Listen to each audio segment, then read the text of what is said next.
کہ اگر مسجد نبوی میں بڑے سے بڑا بھی کوئی فقی آ گیا کہ جس کو آج بھی دنیا احترام دے رہی ہے، اور امام نے بھی احترام سے بٹھایا، بے احترامی نہیں کی کہ کوئی امام نے توہین کی ہو، جبکہ امام جانتے نہیں ہے کہ اصلیت کیا ہے. کیا امام جانتے نہیں ہے کہ یہاں سے نکل کے کیا کرے گا؟ امام کے علم میں تو ہر بات ہے یا نہیں ہے، لیکن امام نے بے احترامی نہیں کی، بہت عزت سے اپنی محفل میں بٹھایا، اور اس کے بعد کہا بھائی آپ کون صاحب ہیں؟ تو کہنے والوں نے کہا کہ بھائی آپ نہیں جانتے، بہت بڑے فقی ہیں، فتویٰ دیتے ہیں، صاحب فتویٰ ہیں. اچھا کس چیز سے فتویٰ دیتے ہیں؟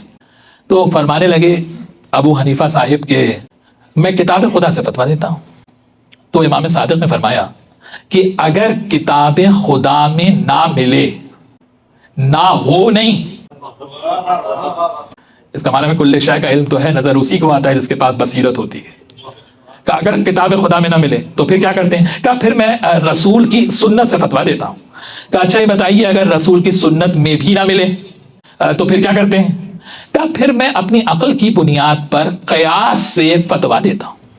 تو امام صادق فرماتے ہیں کہ اللہ کا دین انسانوں کی ناقص عقل کے قیاس سے ناپا نہیں جا سکتا. امام کیا فرما رہے ہیں سرکار صادق؟ یہ جو قیاس آپ کر رہے ہیں، جب ابلیس کا قیاس فیل ہو گیا کہ جس نے ظاہری آگ کو مٹی سے زیادہ طاقتور سمجھا، تو اس کے بعد امام نے ارشاد فرمایا کہ اچھا اپنی عقل کی بنیاد پہ فتویٰ دیتے ہیں، تو میں 2-3 سوالات پوچھ لیتا ہوں، ذرا سا اپنی عقل کی بنیاد پہ جواب دے دیجیے. کہا پوچھیے. کہ یہ بتائیے کہ نماز بڑی عبادت ہے یا روزہ؟ کہا فرزند رسول یہ بھی کوئی سوال ہے پوچھنے کا؟ بھائی ظاہر نماز بڑی عبادت ہے.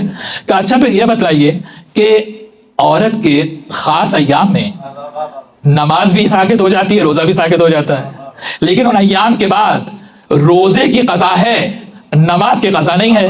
تو بڑی عبادت تو نماز ہے، اصولاً تو نماز کی قضا ہونا چاہیے تھی. یہ کیا ہوا کہ نماز کی تو قضا نہیں ہے، روزے کی قضا ہے. تو سرکار ابو حنیفہ فرمانے لگے کہ بھائی یہ بات تو ہے، میرے علم میں یہ بات نہیں ہے. بس بڑے سے بڑا آ کے جس کے سامنے کہے کہ ہمارے علم میں نہیں ہے، انہی کو آل محمد کہا جاتا ہے. یہ مسلمانوں کی بدبختی میں سے ایک ہے کہ جو محفل میں آ کے بیٹھ جائے اس سے دین لینے کو تیار ہے، لیکن صادق آل محمد سے دین لینے کو تیار نہیں ہے. کہ اچھا ذرا یہ بتائیے کہ قتل زیادہ بڑا گناہ ہے یا بدکاری؟ پھر اس کے بعد دلیل بھی دی امام نے کہ دیکھو اس لیے اللہ نے رکھا کہ کیونکہ اگر نماز کی قضا ہوتی تو پھر ان ایام کے بعد اس دن کی نماز بھی پڑھنا پڑتی اور قضا نماز بھی پڑھنا پڑتی، تو پورا دن تو نماز ہی پڑھنے میں گزر جاتا، تو پھر باقی کام کہاں سے ہوتے؟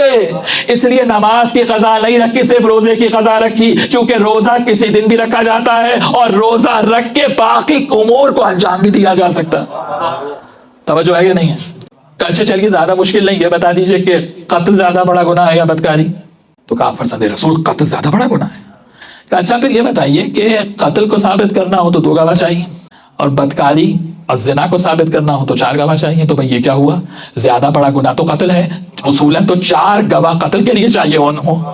یہ کیا وجہ ہے کہ چھوٹے گناہ کے لیے 4 گواہ، بڑے گناہ کے لیے 2 گواہ؟ تو کہا فرزند رسول میں تو نہیں جواب دے سکتا. کہا پھر سنو، قتل میں 2 گواہ اس لیے ہیں کیونکہ مجرم 1 ہے، بدکاری میں 4 گواہ اس لیے ہیں کیونکہ مجرم 2 ہے، 2 ایک طرف سے ہے، 2 دوسری طرف سے. یہ ہے علم امام. اور اس کے بعد جب امام نے کہا اچھا بھائی جب کچھ بھی نہیں تو یہی بتا دیجئے کہ وہ کون سی عبادت ہے جس کی ابتدا مکمل کفر ہے اور انتہا مکمل ایمان ہے؟ یہ بھی وہ کون سی عبادت ہو سکتی ہے کہ جس کی ابتدا مکمل کفر ہو اور انتہا مکمل ایمان ہو؟ کہ بھائی آپ کو تو کلمہ طیبہ بھی نہیں آتا. لا الہ مکمل کفر ہے یا نہیں؟ الا اللہ مکمل ایمان ہے یا نہیں؟ تو اس کا معنی یہ ہے کہ جہاں پر امام صادق علوم آل محمد کو پھیلا رہے ہیں وہیں پر ایسے بھی موجود ہیں کہ جو دعویٰ فقیہ ہونے کا کرتے ہیں، دعویٰ امام ہونے کا کرتے ہیں، ایک اسکول آف تھاٹ کے بانی بنے ہوئے. میں کوئی بے احترامی نہیں کر رہا ہوں، ریالٹی یہی ہے. لیکن اگر جعفر ابن محمد کوئی سوال پوچھ لیں تو اس کا جواب دینے سے قاصر ہیں. بس مسلمانوں نے یہی ظلم کیا کہ ایسوں کو تو امام مانا لیکن رسول کی اولاد سے دین کو نہیں لیا.